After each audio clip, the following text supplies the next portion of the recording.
पिछली 2 मरतबा एक एक विकेट से रहे सबसे ज़्यादा विकेट लेने वाले बॉलर्स में, और अब 17 विकेट नहीं मशरफ की हैं, आप 16 पे आ गए हैं, तो क्या इतने लोग फॉरवर्ड हैं कि उनसे आगे निकल सकते हैं? देखिए कोशिश ये है कि ज़्यादा से ज़्यादा विकेट 100 विकेट लेकर 2 साल नई विकेट से रहेंगे। मैं अल्लाह का शुक्र अदा करता हूँ कि कंसिस्टेंटली परफॉर्मेंस हो रहा है, इस बहुत अच्छी चीज़ है, और ये तीसरा साल है कंसिस्टेंटली और इस पर परफॉर्मेंस हो रही है। तो आपको पता है टीम का जीतना ज़्यादा जरूरी है, टीम जीतने की इसका विकेट ले और विकेट बहुत ज़्यादा अच्छा हो जाएगा।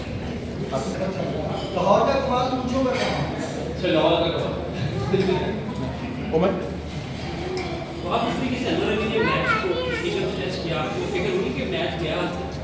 देखिए लास्ट ओवर में 25 रन बहुत ज़्यादा टारगेट होता है, चाहे स्पिनर चाहे फास्ट बॉलर, लेकिन मेरा ख्याल है अल्लाह जी को क्रेडिट देना होगा कि इतने प्रेशर है वो ऑलमोस्ट सिर्फ 1 रन से जो है कोटा की बैट आ रही है, तो वो बहुत अच्छा खेला है और कोटा प्लेट में और इंडिया जो हम लोग जीते। वहाँ की स्टेडियम की जो पिच थी बहुत ही मुख्तलिफ थी, कभी इतनी अच्छी पिच पे पहले बॉलिंग की नहीं, बहुत अच्छा विकेट था एग्जैक्टली। इसमें बैटिंग स्ट्रोक्स भी बहुत अच्छे लग रहे थे और बॉलर्स भी जो टाइम टेस्ट बॉल कर रहे थे उनको काफ़ी ज़्यादा प्रेशर था। देखिए हम लोग शारजा और दुबई में भी इसी तरीके से खेलते आ रहे हैं, बाउंड्री 65 विकेट्स की थी और थ्रू आउट खेलते आ रहे हैं, तो बाउंड्रीज का इतना ज़्यादा चैलेंज है जब आप मैचेस खेल रहे हो, क्योंकि वो इक्वल होती है दोनों टीमों की, तो in the end of the day आप डिपेंड करता है कि कितनी अच्छी बॉलिंग करते हो, किस तरीके से आप अपने आप को सेव कर सकते हो।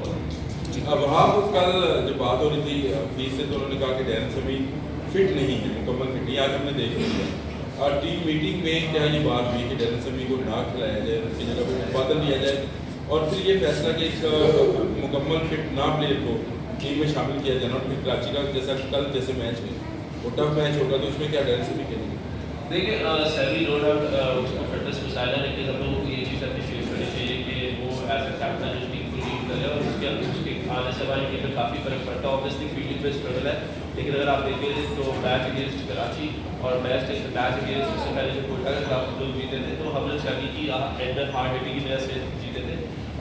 ये थोड़े से इश्यूज हैं, अगर देखते तो थ्रू आउट हमारे पहले नीचे ब्रावो नहीं आया, उसके बाद हमारा साकिब नहीं आया, 4 मैचेस के लिए अनफिट था, आर सोहेल अनफिट हो गया, हमारा आवाज भी बीच में अनफिट हो गया, तो मतलब ये प्रॉब्लम हमारी टीम के साथ चलती जा रही है, लेकिन जिस तरह चलती जा रही है जीतते जा रहे हैं। आप कोटा ग्लैडिएटर्स के मेन प्लेयर्स मकसद भी नहीं, पीटरसन भी नहीं। दूसरी बात यह है कि कप्तान डैरेन समी वो एक्साइटमेंट से खेले, मतलब क्रिकेट के अंदर जोश और होश दो चीज़ें होती है, तो वो मेरा ख्याल है जोश में एक्साइटमेंट के अंदर ज़्यादा आ गए। क्या समझते हैं कि अपने अनफिट होने के बावजूद वो खेले? नंबर 1। नंबर 2, आखिरी ओवर जो है वो डॉसन को देना, और जिसके अंदर जो है वो बिल्कुल लास्ट बॉल पर बॉल चला गया। अगर ज़्यादा रास्ता दिया दूसरे को कहना बात करें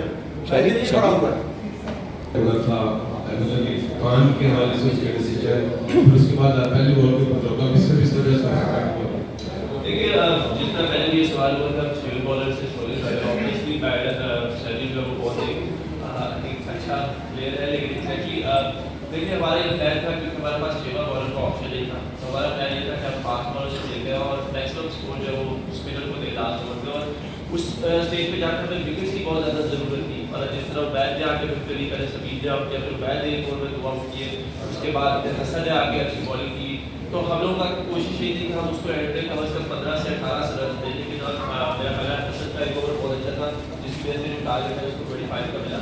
और सेकेंडली जिस तरह आपको पता है कि वो अनफिट तो है, लेकिन वो हमारे लिए बहुत क्रूशियल बैट्स के लिए जो उसके साथ ही हार्ड हिटर है, तो हम लोग उस चीज़ को निगलेक्ट नहीं कर सकते। लास्ट कोटा के मेन प्लेयर्स का ये देखें कि ये जब आप पिक करते हैं ड्राफ्ट में, तो आप लोग पूछ करते हैं प्लेयर्स के कि कौन आना चाह रहा है कौन नहीं आना चाह रहा है, क्योंकि फर्स्ट टाइम तो सारे हेजिटेट थे, लेकिन जिस तरीके की सिक्योरिटी फराहम की गई और इन सब प्लेयर्स को सब चीज़ों पे, तो मेरा ख्याल है उसके बाद देखा हमारे प्लेयर्स बगैर किसी डर के आए हैं, और कोयटा के प्लेयर्स जब साइड किए थे तो आप सब उस वक्त कमिटमेंट लेनी चाहिए थी कि वो आएंगे, ये अच्छी चीज़ नहीं है कि आपके प्लेयर्स नहीं आ रहे पाकिस्तान, और उसकी वजह से थोड़ा बहुत कॉम्बिनेशन में लॉस जरूर होता है, लेकिन Quetta is the only team जिसके लिए आए, तो आप उस पर कुछ नहीं कर। Okay, last 2-3 question please.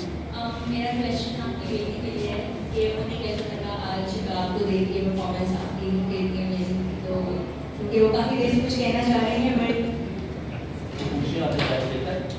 कैसा लगा आज? अच्छा लगा। पापा से मुख्तार को करते हैं। अच्छा आप भी पूछ लीजिएगा। पापा के मुझे है भाई। लास्ट 3 क्वेश्चन आप पूछिएगा। जी बहुत अच्छे रिदम में आप आए इस दफा बीएसएल में। कल कराची का बड़ा इंपॉर्टेंट मैच है। कराची की टीम भी फुल स्ट्रेंथ के साथ आ रही है। जोए डैनले है, इंग्रैम है, दीगर खिलाड़ी भी रवि बुवारा भी हैं। तो कौन सा प्लेयर्स आपके टारगेट पे होंगे और क्या समझते हैं कि कैसा मैच होगा? देखिए कराची की टीम बहुत अच्छी है, उनकी बॉलिंग लाइनअप बहुत अच्छी है, उनको बैटिंग भी बहुत अच्छी है, अच्छी कॉम्बिनेशन के साथ खेल रहे हैं। किसी भी टीम को आप प्रेशर नहीं दे सकते और ऑब्वियसली उन्होंने काफ़ी मैचेस जीते, सेकंड फिनिश किया हुआ ग्रुप में। तो सेम मैच हो गया हमारे जिस तरीके से हम उसके खिलाफ लास्ट मैच खेले और उसके खिलाफ हम 2 मैच ऑलरेडी खेल चुके। तो मेरा ख्याल है कि कल आपके प्लान्स की एग्जीक्यूशन जो है वो बहुत इंपॉर्टेंट है। डिपेंड करता है कि आप कितना अच्छा एग्जीक्यूट करते हैं प्लान्स और उसको रिस्ट्रिक्ट करते हैं, अगर पहले बॉलिंग कर रहे हैं या टारगेट चेज करते हैं। कोयटा वाले भी आ रहे हैं। लास्ट क्वेश्चन जब आप कल कराची के साथ मैच है तो लाला कराची की टीम में, पहले पेशावर की टीम में थे, तो क्या समझते हैं कल कोई पाकिस्तान इंडिया का मुकाबला तो समझता है? देखिए मेरा ख्याल है लाला नो डाउट एक मैच प्लेयर है